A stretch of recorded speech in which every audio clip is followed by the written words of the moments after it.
أعوذ بالله من الشيطان الرجيم. بسم الله الرحمن الرحيم. الحمد لله رب العالمين. الحمد لله الكريم الغفار. خلق الليل والنهار وبدل فيهما بعلمه وحكمته الأقدار. يعلم عدد قدر الأمطار وورق الأشجار وكل دابة دبت على الأرض أو طير بجناحيه طار. يقلب الله الليل والنهار إن في ذلك لعبرة لأولي الأبصار. سبحانه وتعالى يغسل كل شيء لا تدركه الأبصار وهو يدرك الأبصار وهو اللطيف الخبير. وأشهد أن لا إله إلا الله وحده لا شريك له. وأشهد أن محمدا عبد الله ورسوله المختار. دعا إلى الله دعوة الأبرار فهو للمهتدين منار وسنته للمسترشدين تجار فصلواته وسلامه عليه. صلى الله عليه وسلم تسليما كثيرا وعلى آله وأصحابه والتابعين لهم بإحسان إلى يوم الدين. وبعد، عباد الله، الحمد لله الذي أحيانا بعد ما أماتنا وإليه النشور. أتندر الزبوجتي والله ويو الله سبحانه وتعالى أتصبر سزوق برانتي tuddamu okusisinkana omulundi gwaffe guno nga tuwadde obulamu nga tetubusasulira wabula n'asalawo wekitiibwa Allahu subhanahu wa ta'ala atuwe ye nga bw'abalabye, kubanga byonna maqdurun alayna qaddarahu Allahu subhanahu wa ta'ala. Buli kimu ekitiibwa Allah akiteekateeka bw'atyo. Umusawo ekitiibwa Allah tuwangaze nga tuli basiraamu era tujjulire nga tuli bakkiriza. Tusaba ekitiibwa Allah ebyenjala n'emirembe bidde eri omubaka sallallahu alayhi wasallam. Olwaleero biidhinihi rrahman nga tumaliriza omusomo gwaffe okukwatagana ku mbeera gye tubaddeko ne bahathi yaffe gye tuzze tutambulirako gye twakola eri awo ennene.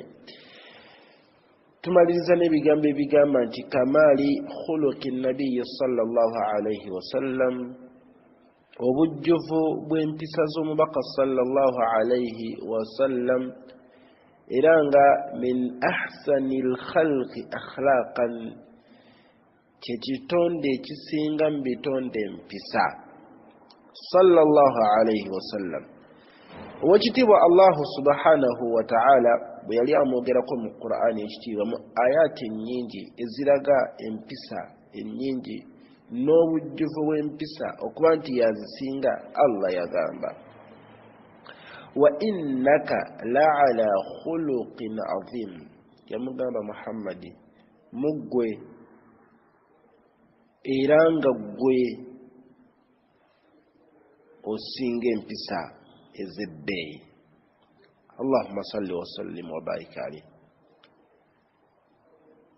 Oyo ye Muhammadu sallallahu alayhi wasallam tuzze twogera ku mpisa min albidaaya, naye olwaleero tumalirize n'omubaka sallallahu alayhi wasallam oyo Allah gwatutendedde n'agamba nti ggwe mazima ggwe muggwe mwe muli empisa ezisinga okubeera ennungi era ggwe asinga empisa ennungi. Hadithi akhrajahu imaamu Muslim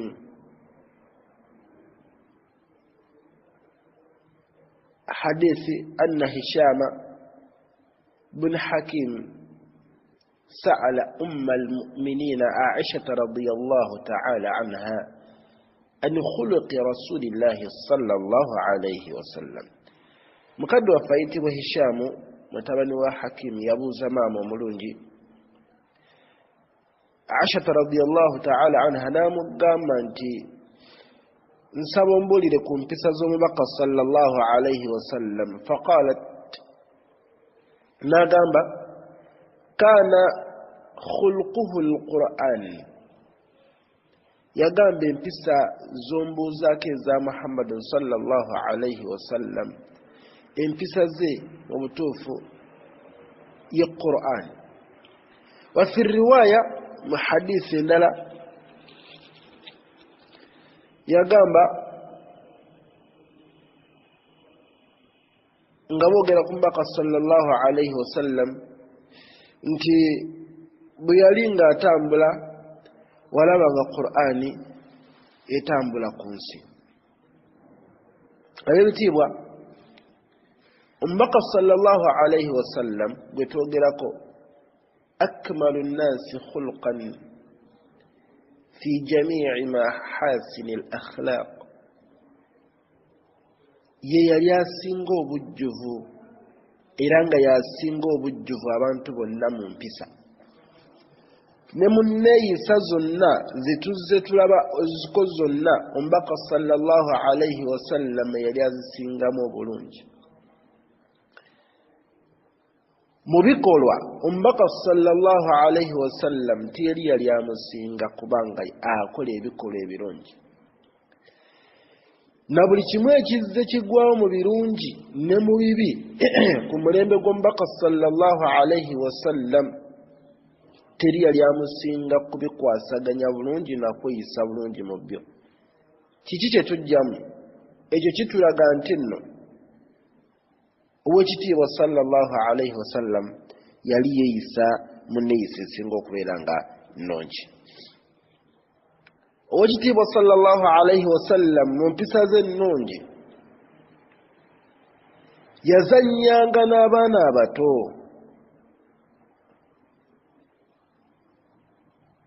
yaddukanga nabo yazannyanga nabo era mu hadithi etunyumizibwa ng'eri mu kitabo kya Imaamu al-Bukhari yagamba nti omubaka sallallahu alayhi wasallam yali agambanga abaana abamu ku baana abato byazannyanga nabo n'amugamba ya aba Umair wange gwe taata Umair ma faala Nughir Nughir kiki yakoze ekigambo Nughir kitegeeza kanyonyi kali awo nga bazannya n'omwana nga bazannya bw'atyo n'agenda ng'akiddingana bwe bazannya naye okuzannya kwaffe n'abaana tukiraba nti kyekimu ku bintu ebikkakkanya ebitiibwa byaffe singa ozannyako n'omwana wo singa ozannyako n'abaana bo singa osaagako n'abaana bo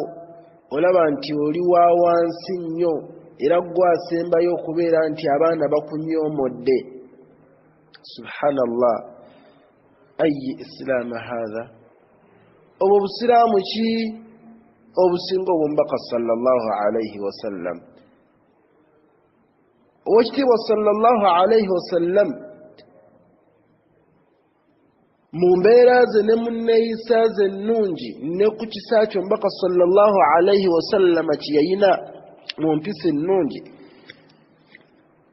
oba oli awo nga ffe amadaala ago gakisobola okuba nti gatulema okutuukako jjukira ekyafaayo ky'omusajja munnamalungu eyajja n'abeera nga yakola ssusu mu muzikiti gw'omubaka sallallahu alayhi wasallam nga naye waali naye ekikwewuunyisa bw'amala yani mu kiseera ng'akola ensonga eyo fazajarahu nnaasu wa naharuuhu bishidda bassahabatu ridwanullahi alayhim bajja waali ne batandika ne bamuboggolera gwe ebiki byokola byonna nga bwe tubimanyi imaani ze tulina olwali zisinga basahaba ridwanullahi alayhim baali baina yadayi rasulillah saa sallam ng'asobola obbagambako naye ffe olwala imaani ze tulina wallahi mungu yasinga okumanyiriza aba naye bwe babikola ebyo byonna fanahahum nabiyi alayhi salatu wassalaam n'abagamba la mukireke ekyo temukikola naye omusajja bw'amaliriza okukola ekyetaago kyo okukituusa ombaka sallallahu alayhi wasallam yalagira bizanubi min ma'i ate n'agamba bo bennyini n'abagamba muleete akadomola omuli otuzzi oba muleete ebbaafu omuli otuzzi oba baketi mubeere nga muyiwawo amazzi so si yagaleete la mmwe mugende mugaleete ثم دعا الأعرابي صلى الله عليه وسلم فقال له ombaka bw'atyo n'ayita omusajja munnamalungu n'amugamba jangu n'amugamba munnaye inna hadhihi almasajid mazima emizikiti gino gy'olaba era ngaawo wozze n'okola susu muzikiti naye la yusrihu fiha shay'un min al-adha wal-qadhar kikala tegisaanidde kugendamu munnange kintu kyonna kimu kukalubiriza abantu kunyiiza ekyetaaza kyonna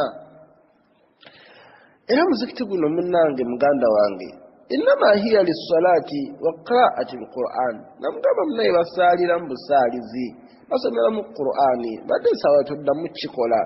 sallallahu alayhi wasallam aw kama qala an-nabiy alayhi salatu wassalam ebigambo ebyo bitunuulire naawe bilhikima ombaka sallallahu alayhi wasallam bw'atyo weebuuzeemu singa omwana ateeka vidiyo mu gurupu mwoli singa omwana ateeka audio mu gurupu mwoli kigambo ki kyogenda okusooka okumugamba kigambo ki buli omu weeteeke mu ddaraja eyo osobola okumuyita n'omuzza mu bokisi ye n'omugamba sula nange nno nga si kirungi osobola okumubeesabeesa n'asobola okusigala nga ayagala obusiraamu bwe n'okubusoma ku gurupu yo nga tavuddeemu olw'ebigambo byo n'ebboggo abasinga ne tulina ery'owekitiibwa allahu subhanahu wa ta'ala lyatakkiriza owekitiibwa sallallahu alayhi wasallama tiyaboggolera musajja oyo era teyabagambako nti mumukube wabula abamufunza okugamba nti la oyo ataddemu ebifaananyi bye ayambadde bwerere mubijjemu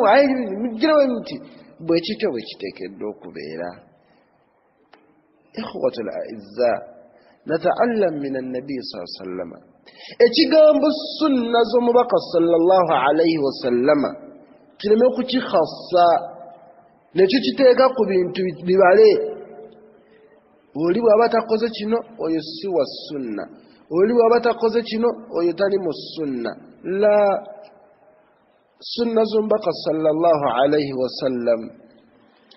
hatta n'okugenda emmanju kiri mu sunna z'omubaka sallallahu alayhi wasallama n'enjigirizaye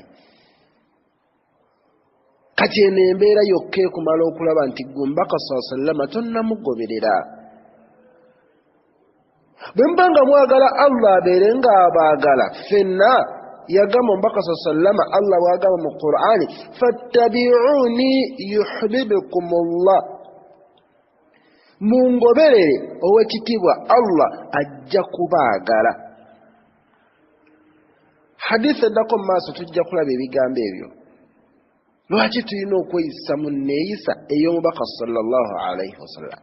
teyakoma okwo n'amuyigiriza n'amugamba munnange bwe tubeera bwe tuti tweyisa bwe tuti bwe tubeera wano tweyisa bwe tuti zonno zembeera ze tulina okutambuliramu wakazalika nabwe kityo nno ne munneeyisa z'omubaka sallallahu alayhi wasallam ennungi n'ekisa kye eri abantu bano abanadamu ffenna abakkiriza jjukira omusajja yajja eri omubaka sallallahu alayhi wasallam n'amugamba ya rasulallah halaktu n'amugamba nzikiridde فقال له النبي صلى الله عليه وسلم وما أهلكك تيكيكوز لواجو ذكريدي فقال الرجل ومسجل مغامبا وقعت على امرأتي في رمضان تبدت السيبي نينا نيسانغا مفيسيكي لمشالا وانغي إن سنة فقال له النبي صلى الله عليه وسلم فهل تجد ma tu'tiqu raqbatak oyina ky'osobola okubanga okiwaayo oba olina w'osobola okubeera nga ogenda n'ota omuddu qaala la tolina ky'osobola kuwaayo kuta muddu sirina tolinayo muddu omute sirina qaala fahal tastatiicu an tasuuma shahrayni mutataabicaini n'amugamba osobola okusiiba ennaku bbiri afwan emyezi ebiri nga kigoberegana qaala la n'amugamba sisobola subhanallah n'amugamba fahal tajidu ma tut'imu 60 miskiina n'amugamba olina ky'osobola okuliisa abaavu 60 qaala la n'amugamba sirina thumma jalasa ناتولا فأتى النبي صلى الله عليه وسلم بعرق فيه تمر نابليتي تسيرو نغمولي موينتيندي فأعطاه إياه وقال له تصدق بهذا نابلانغا يزم ونامغامبا جندو صداكيزو اسمع وليرزو مسجى ماذا قال فقال yamugamba omubaka sallallahu alaihi wasallam nga gwagamba omusajja agamba omubaka namugamba nti sisuubira nti waliyo omwavu asinga nze ne mukyala wange ne famire yange hakaza qala sallallahu alaihi wasallam fama baina labataiha ahwaj ilayhi minna ne bwotambula n'ogenda Makka yonna n'ogyetooloola oba Madiina yonna n'ogyetooloola okusinziira hadiisi bwe yakkira togenda kusangayo mwavu asinga ffe fadahika annabiyyi omubaka sallallahu alaihi wasallama n'aseka hatta badat anniyabahu okutuusa okuba nga n'amagego ge galengerekeka ثم قال ولفنما ناغام صلى الله عليه وسلم جند فأطعمه أهلك أو أهلك جند مرينو انتندزو أوزغابير لابانتو وجتيب صلى الله عليه وسلم مومبيس النون جيزو زياينا ibigambo byabikozesa tiyabugulira musajja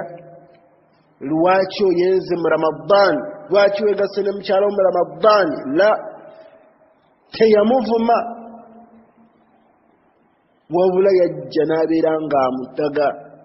n'amukwata bililmi wa bihikma n'amugamba musajja gwe bunnange kino kinaasoboka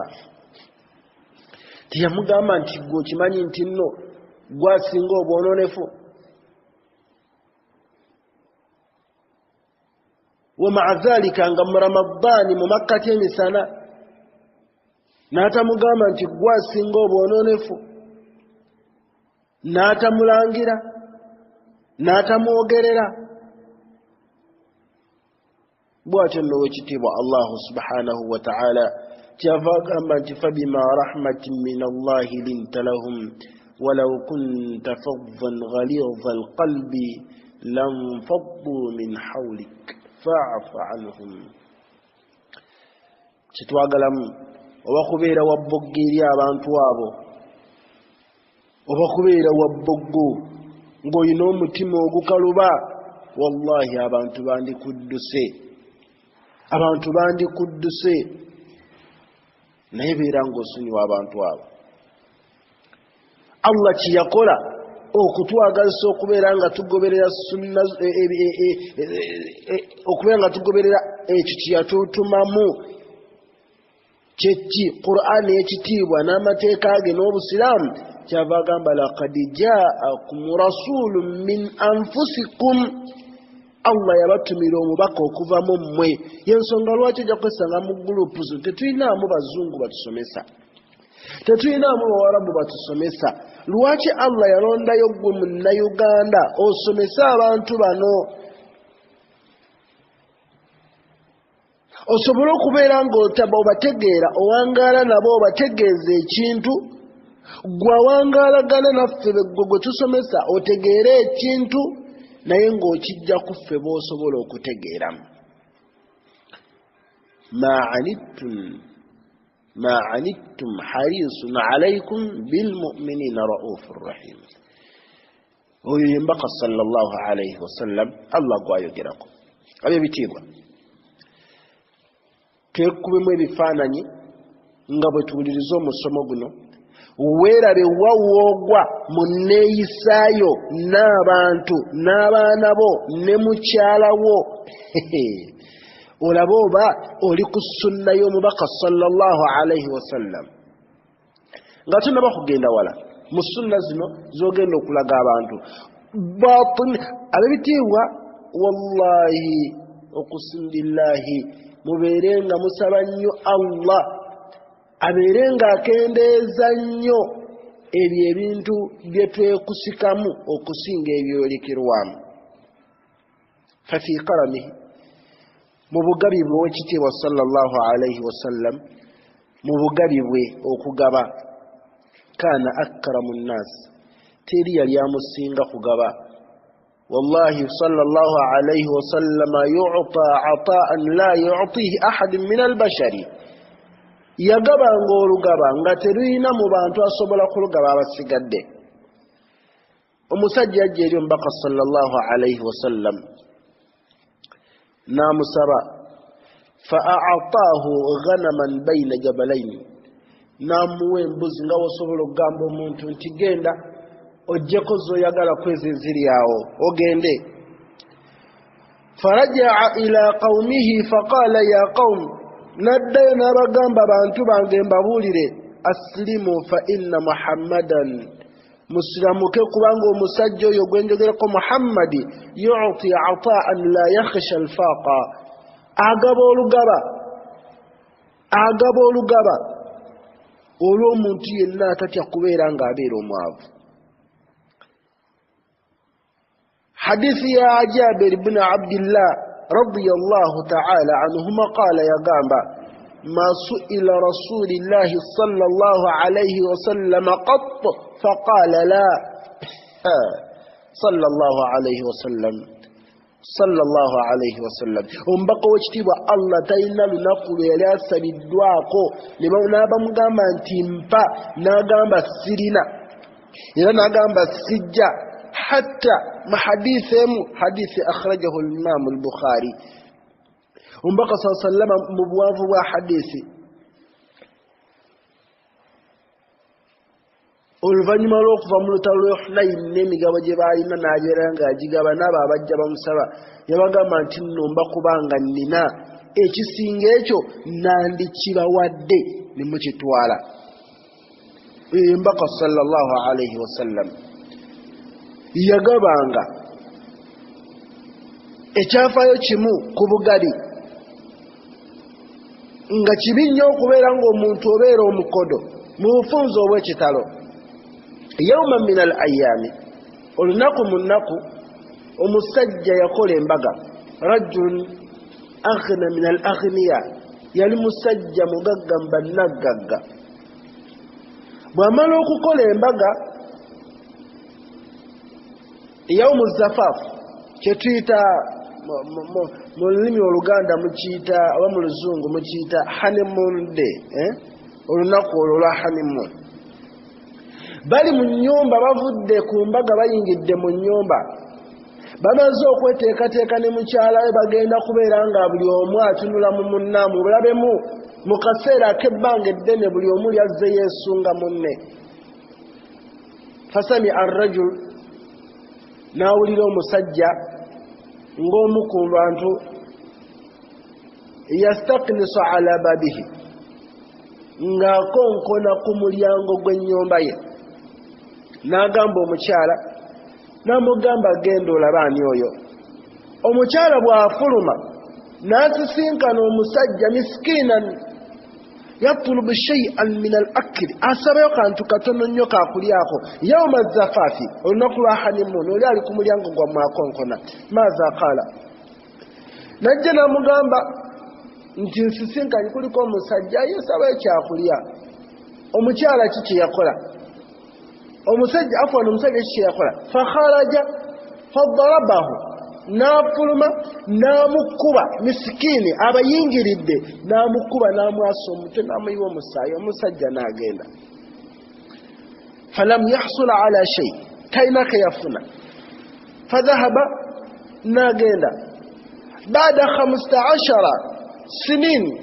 oluvannyuma lw'emyaka 15, jjukira omukyalo oli gwe twogerako, omukyalo oyo n'avaawo abbaawe n'agamba nze ntasijja kusobola kubeera naawe. Olw'amaziga amangi omukyala ge yakaaba kukikola omusajja we kyakoze, n'agamba la tujja kusobola kubeeragana. N'atambula n'agenda.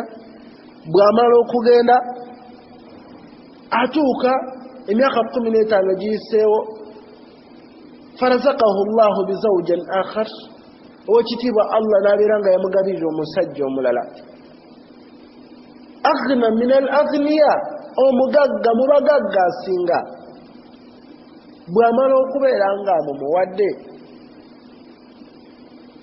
nafsu, ekintu kyekimu ekyalaawo olunaku lwennyini olwa hanimuunu ku mukyalo oyo ne kirabikawo. Bali ku mulyango, bali mu nju, bamaze okweteekateeka, wuliriza bulungi, bagenda kubeera nga badda mu mbeera zaabwe ez'okusanyukira okuba nga okitibwa Allah abagasse bonna.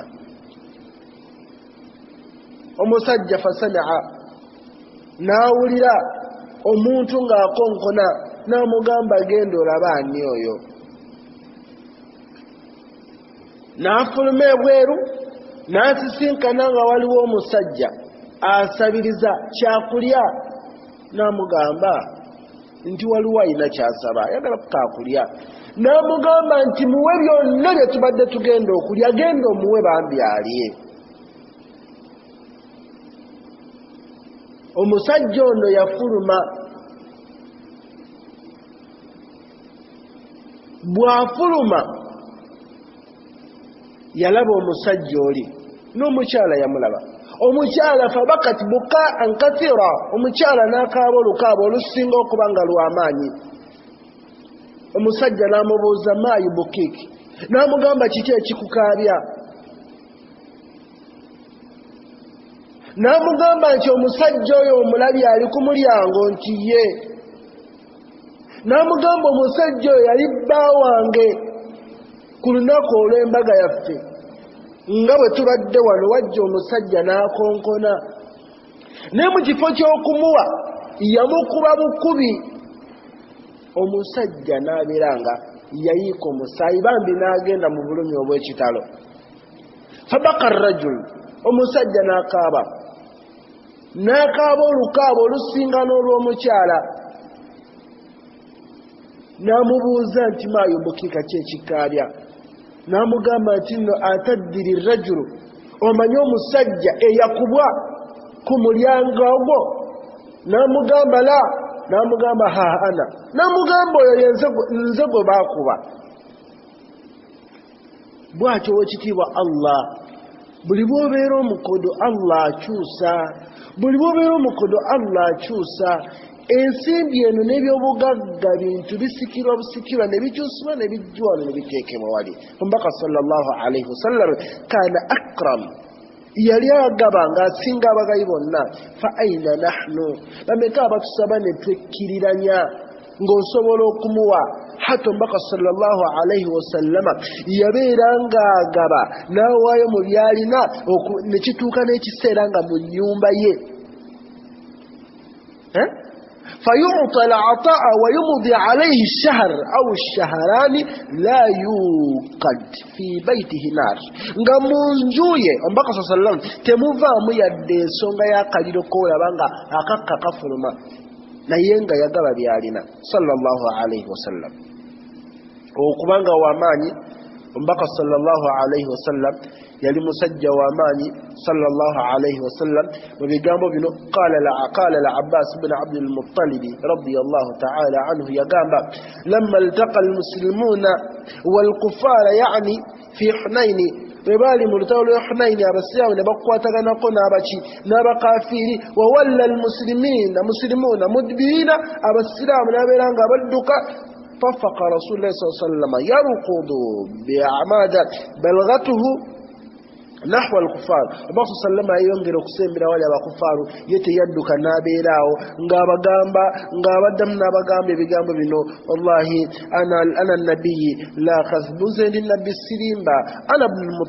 ibn abdul muttalib nze ndi mwana wa abdul muttalib nabeera nga yabagamba ebigambo ebyo nga teyekyusa ali awo nabo sallallahu alaihi wasallam yali musajja nga shujaa w'amaanyi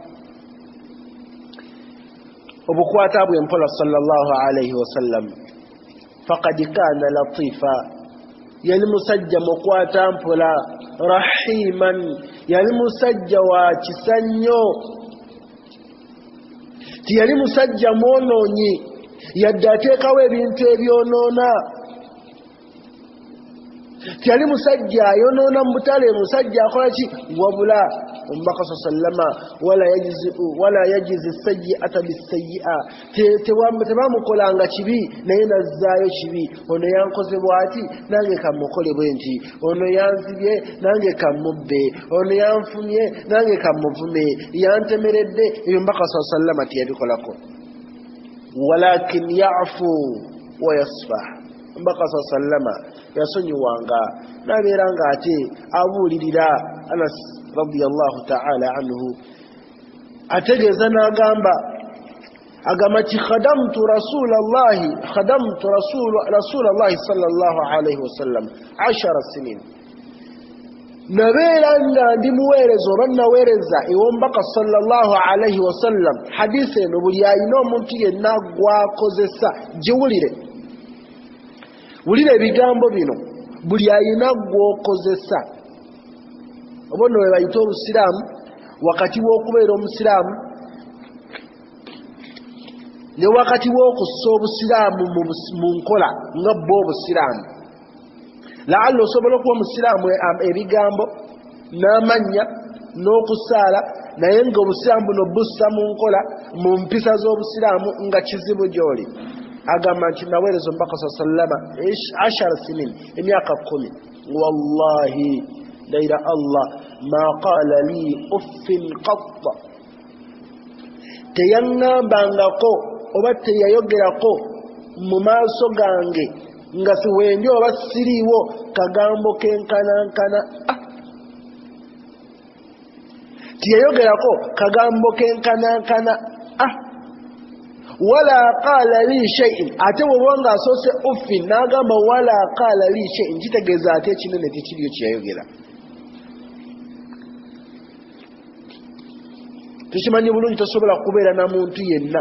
ayagala okubeera n'omuntu nga yenna atuukiridde oyo agenda abeere yekka bw'oba oyagala okubeera n'omuntu nga atuukiridde 100 ku 100 genda obeere wekka gojja kwetuukirira wabula abasigadde tetusobola kubeera nga tuli batuukirivu naye bw'ati agamba nti ng'ombaka sallama tiyaŋŋambako kigambo kyonna nti lima fa'alta kaza lwaki okoze bw'oti wahalla fa'alta kaza nedda naye wakana sallallahu alayhi wasallam yumazihu ashabahu wayukhatibuhum ويخالطهم ويحادثهم ويداعب صبيانهم yazanyanga nabo nanyumya nabo naseka nabo nabanyumiza nazanya ne batabani bawe n'abaana baabwe olya bulungi abaana abo bawangalanga n'ombaka sallama n'abateeka mu kisenge kye warubama bala sabiyin fi hujrihi bwe batyo oba oliawo abaana abamu bakolanga susu mu biki babiyita batya mu kisenge ky'omubaka sallama fala ya'lam tayinaawo okuboggola yadde akantu akatini ke yakola naye bameka olwaleero singa abadde mwana wa mugandawo Allah n'amugera najja wa mugandawo kiri wala owa muliraanwawo najja mu nnyumba yo n'agenda n'akolawo susu oba popo oyinza okumunonya gyali n'ovuma maama gundi anti bazaayo ebyana ebitategeera bwatyo omubaka sallama tiyatuukawaawo omubaka sallallahu alaihi wasallam yawma min al ayami olunaku mu lunaku gwe twogerako sallallahu alaihi wasallam yeyanukulanga edduwa y'abaavu n'abagagga n'asembeza abaddu n'asembeza abaana b'aboobwe n'alambula abalwadde mu basiraamu n'abatali basiraamu mu kibuga Madiina n'agenda mpaka ne ku mbalama zaakyo n'agenda mpaka ne Makka bw'atyo nno Muhammad sallama yakkirizanga okwenenya kw'abo abajjanga ne bamugamba ya Rasulallah twakoze kino naye sonyiwa omubaka sallama yawuliranga okukaaba kw'abaana ng'ali mu kusaaza naye fayasra n'ayanguya fi salaati mukhafatan an taftina ummahu ng'atya okubeera ng'ayingiza mu mitima gy'abamaama b'abaana abo akantu konna akasobola okweraliikiriza omubaka sallallahu alaihi wasallama yali asaala وهو حامل أمامة بنت زينب بنت رسول الله صلى الله عليه وسلم nga yebagadde omwana ayitibwa Amaama muwala wa muwala we yasitulanga omwana ayitibwa Abil Aasi mutabani wa Rabi'i ali mu ssala bw'akkirira bw'abassa wansi bw'ayambuka bw'amusitula bw'akola bw'ati oyo sallallahu alaihi wasallam Hasan wa Husaini bajja eri omubaka sallama wa huwa yakhtubna bw'atyo bw'agamba Abu Buraida yagamba nti omubaka sallama ali asoma khutuba Hasan ne Husaini ne bajja nga batambula oyitibwa sallama kiki yakola فنزل رسول الله صلى الله عليه وسلم من المنبر فحملهما ووضعهما بين يديه نابا سترنا ديكو منبر ناغينا ماسو ناقول خطبه nagenda maaso nakola khutuba aina nahanu tuliridda waffe era tugenda kubanga kiki kyetwogera eri ekitibwa Allah subhanahu wa ta'ala omubaka sallama tiyatutuukirira n'atuusa byonna yonna yagibwako buli kimu bannange tubeere nga tubeera abantu abatwala empisa z'omubaka era abatwala ekyo tuteekeddwa okukola bannange obusiraamu si unfun si kwasa maanyi si kwogeza maanyi si kukaluubiriza wabula byonna bukwata mpola na bukkakkamu nakweyisa bulungi abantu bajja kujja mu busiraamu olw'enneeyisa zaffe wabula bwe tuneyongera okweyisa obi abantu bajja kudduka mu busiraamu Allahumma arina alhaqa haqqa warzuqna ittibaa'a wa arina batila وأرنا الباطل باطلا وارزقنا اجتنابا اللهم نسألك الهدى والتقى والغنى والعفاف ربنا زدنا علما وارزقنا فهما وآتنا اللهم في الدنيا حسنة وفي الآخرة حسنة وقنا عذاب النار ربنا زدنا علما وارزقنا فهما فاغفر لنا ربنا ولوالدينا وارحمهم كما ربونا صغارا اللهم احفظنا واحفظ بلادنا اللهم احفظنا واحفظ بلادنا اللهم اجعل أوغندا أمن والأمانة اللهم اجعل أوغندا بلد أمن وأمانة واغفر لنا ربنا خطايانا واكتبنا مع الشاهدين ربنا زدنا علما وارزقنا فهما اللهم اغفر أهل القبور من المؤمنين والمؤمنات والمسلمين والمسلمات اللهم ارحمهم وعافهم وعف عنهم اللهم وسع قبورهم اللهم وسع قبورهم اللهم وسع قبورهم واجعل قبورهم روضة في رياض الجنة اللهم اغسلهم بالماء والثلج والبرد ونقهم من الخطايا كما ينقى الثوب الأبيض من الدنس اللهم انصرنا من أعدائنا وأعداء الإسلام اللهم اجمع بيننا وبين قلوبنا اللهم اهدنا وسدنا برحمتك يا خير الحاكمين وصلى اللهم على سيدنا محمد وعلى آله وصحبه وسلم والحمد لله رب العالمين والسلام عليكم ورحمة الله